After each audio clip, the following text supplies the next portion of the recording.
Hey everyone, I'm Verdi and this is Monteverde, my Caribbean themed city skylines 2 city. In today's episode we are tackling the biggest project so far and bending the limits of CS2, cause today we are building a fully custom yet fully functional airport. I am also going to make it a bit of a tutorial, so that you can follow along building your own custom airport. So let's get into it. But before we get actually started, I want to mention that this is a heavily modded build. To make it functional, you will need StarQ service blocks, Anarchy, Move It, Better Bulldozer, and Dev mode. Then make sure to bring your favorite detailing mods to also make it pretty. Anyway, the first step is to find a suitable location and clear it of all trees. This is also the time where you need to decide how big you want the airport to be. You just might want to make the runway a bit shorter, because the game is on slightly smaller scale. For a realistic placement, you also need to keep in mind that you need to have a clear approach and that the runway needs to be flat. Slope up to 1% is negligible, but over that and you should make it longer to compensate for the slope. Either way, try to keep it under 3%. I'm going for a 24 meter wide, 1.3 km long runway. That is enough for regional turboprop planes, and since we don't have custom assets yet, we are gonna subsidize that with the regional jet, which has a capacity of 80 people, similar to the turboprop ones I ran. I'm gonna build my airport here, so I'm placing a road for visualization. The runway will be stretching into the ocean a bit, but it is okay, even a small airport can justify big terraforming. Just look at Montserrat, Canoan or St. Helena. Next, I'm leveling the space underneath the road. To avoid flooding when extending the runway into the sea, put it at least 5 meters above sea level. Now, I'm just replacing the road for it to be underground. I'm also using the constant slope feature. It's good to place a road of the same width as will be your runway, cause now we will replace the road with a surface, so that we get a visual representation of the runway without any nodes that could get in the way later. The best way to do that is to snap the surface to the sides of the road. That's why we were placing it in the first place. Next, I'm tracing the safety perimeter around the runway with paths. It should be at least as wide as the runway itself, and to measure that, I'm also using roads. In retrospect, I would suggest doing this step with surfaces instead of paths, cause those won't get in the way later. Also, don't build any roads near the runway like I do here, they will also get in the way. But what you should do right now is sketch out the terminal. To get a sense of how big the aircraft stops are, you can place the air transport block somewhere and play with the stops until you find a good layout.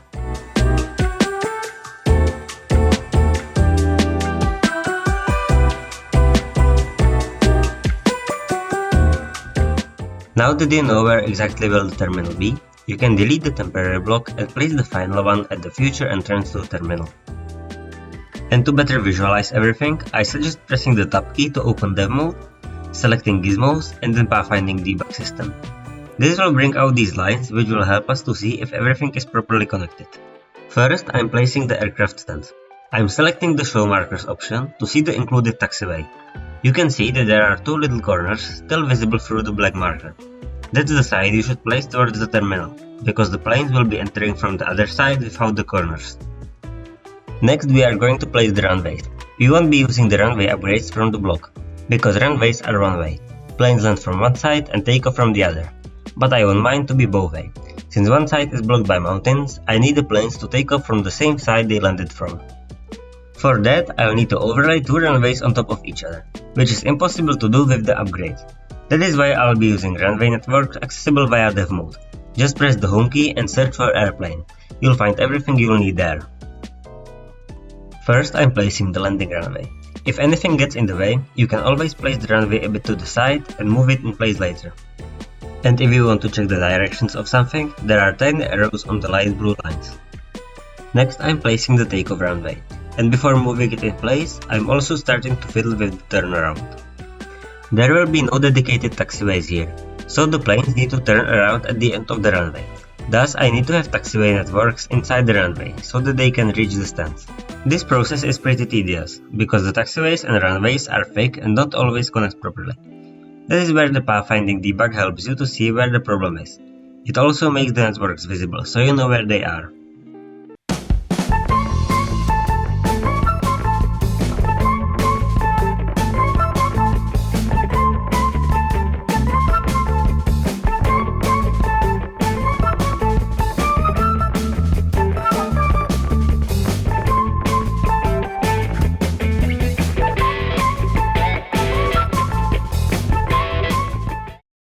After figuring out the difficult part, you can just connect the other ends of the runways to get rid of the pop-ups and move everything in its proper place. Finally, to make everything functional, you need takeoff locations. They are markers that are necessary for a runway to function. You need to place them everywhere where you want planes to be landing to or taking off from. Once you place it down, it will draw an orange line into the sky and towards a runway. It will also put a small orange cross on the runway it attached to. Just be aware that they don't always behave predictably, since they don't always attach to the closer runway. You'll just need to play with it for a while. The best method I found is to have the runways a tiny bit apart and place the marker further and further away until it snaps to the closer one. Too bad that I didn't find it until redoing the runways at the end of it. Also, the orange line going into the sky needs to be facing the direction planes will be landing from or taking off to. I'm gonna skip this part because it's too long due to me not knowing about the trick how to do it fast yet, and to save you from the constant flashbangs from the markers showing up. Once you feel like it should work, try connecting a route. And it works. So let's follow the plane to see if it does some weird things.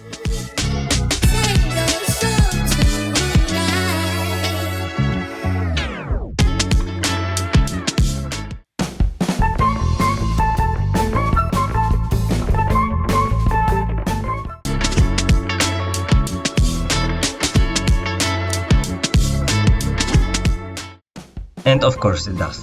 This is the result of building on an uneven terrain and forgetting to move everything to the ground level.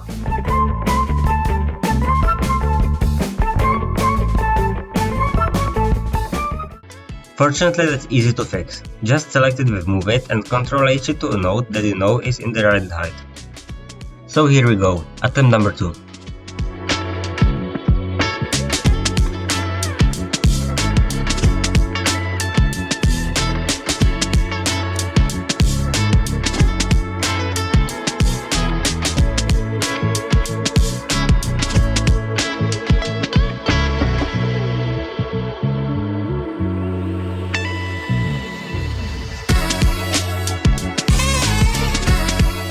Why?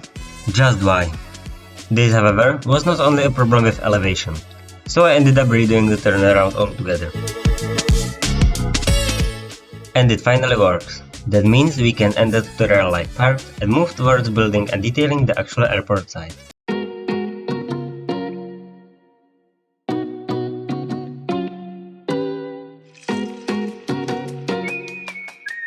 First, I'm building a road around the bit sticking out into the sea and terraforming it there a bit.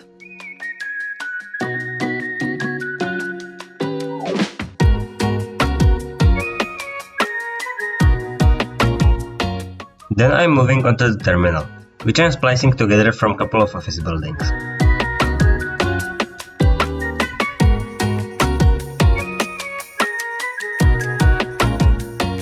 I'm also adding some other buildings, like a fire station or these warehouses that could serve as hangars for smaller planes.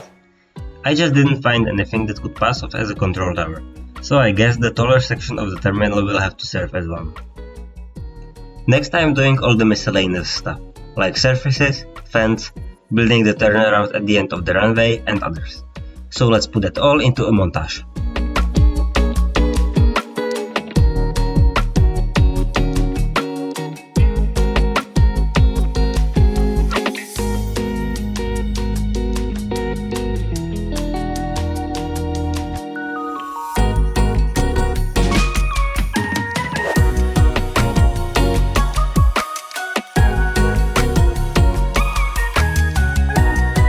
Then I built the parking lot. I spent way more time on it than I probably should have, trying to build it using parking roads.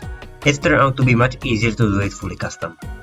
I also added a small parking lot for the taxis here. Next I rounded the corners between the runway and the apron using roads as guides to snap the surfaces to. Now we are starting the detailing phase, as I'm doing the markings. I don't even want to know how many mistakes I'll inevitably make. While editing I found one, but that bit of markings will be changed later in the video, and made even worse, so I guess I'll need to change it once more.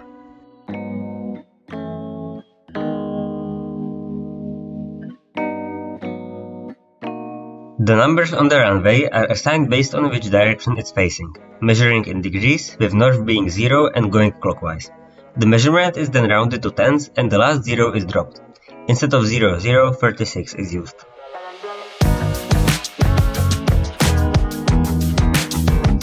After doing the markings, I'm moving on to the decals. First I'm doing the stains. As always, I'm staining everything.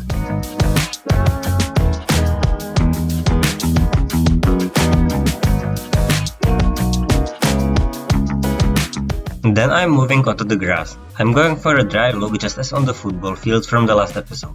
I'm starting with my favorite riverbed decals, even though I don't know if they'll be visible at the end. For the dry grass texture itself, I'm using various real vision decals. It's again a big experiment. I'm also trying to sink some of them into the ground to get a more faded look, but it is made really hard by the elevation change.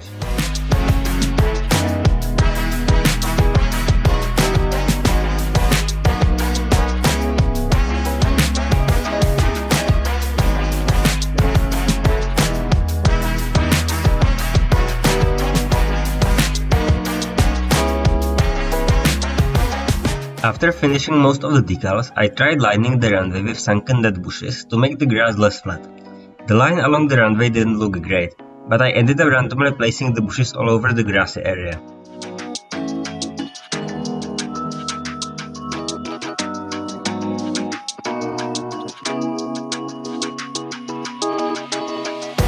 To make the airport look like it belongs here, I'm placing trees and bushes all the way around.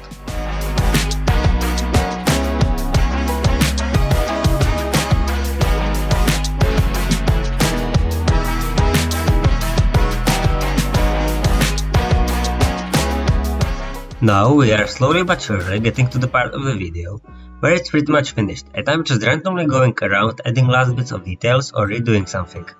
One of those details is lighting. I'm also redoing the decals around the parking lot.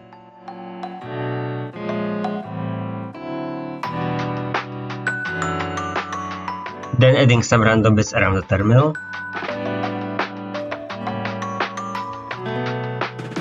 Next I'm adding a new line to serve the other two outside connections and to occupy the other stand. I'm also painting the plane to this red pattern to match the blue and green ones. While doing that, I noticed the inbound runway is sunken into the ground, so I fixed that off camera. After adding the route, I'm building a smooth T intersection here and decorating it with some flowering bushes, because it's near the airport and the greenery is always nicely manicured around airports.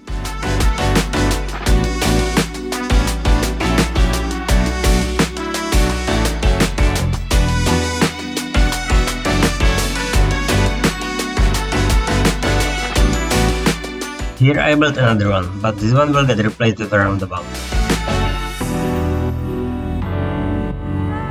Then I remembered the airport needs power, so I'm bringing the cables here and building a small transformer station of some sort to make it look more professional than just wires connected to a building.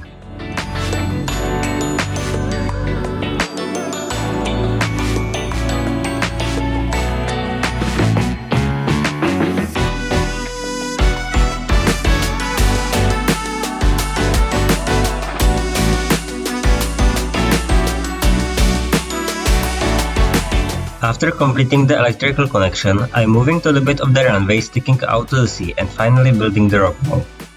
To make it easier, I'm using the line tool in most places, even though I personally think it doesn't look as good as when the stones are placed by hand. I also have the rock set to be 1 meter sunken into the ground. This, I think, makes the rock walls look way better.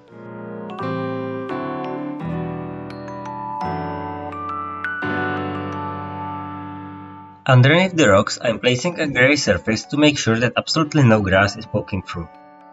Then I'm adding some bushes to the tiny gap between the rocks and the road, and also in this space here to tie everything together.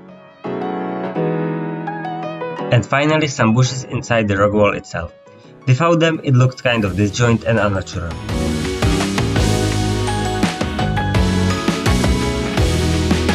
I of course couldn't leave the road without detailing. So I am adding the surface over it, and since I didn't quite like how light it is, I'm overlaying it with 25% black surface to make it a bit darker. Much better. Copious amounts of decals and the road is done, so we can move on to replacing that T intersection with the roundabout as I said earlier. I don't want to have the vanilla roundabout here, so I'm building a custom one, mainly to have it slightly offset and to have the entrances and exits smoother and in some cases also doubling as slip lanes. To make everything look good, I'm using the manipulation tool. It is often not easy to use, but it's super helpful when trying to build smooth intersections.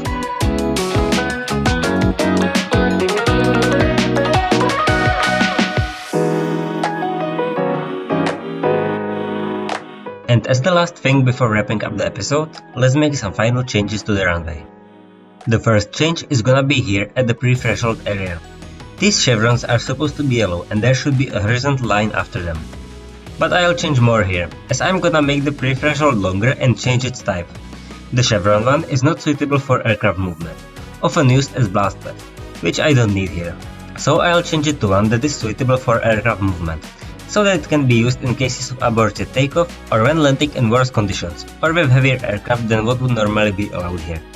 I am also moving the runway numbers further from the threshold, so that they are more legible.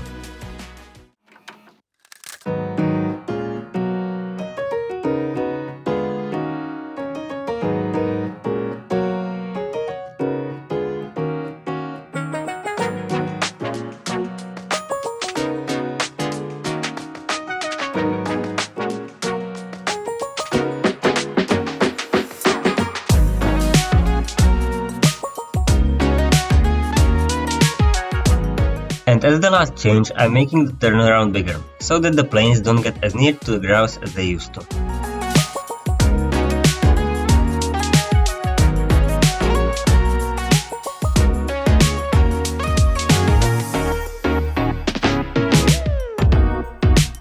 And while placing the last couple decals, let's wrap up the episode with the usual.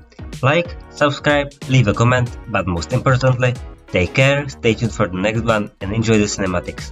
Bye bye.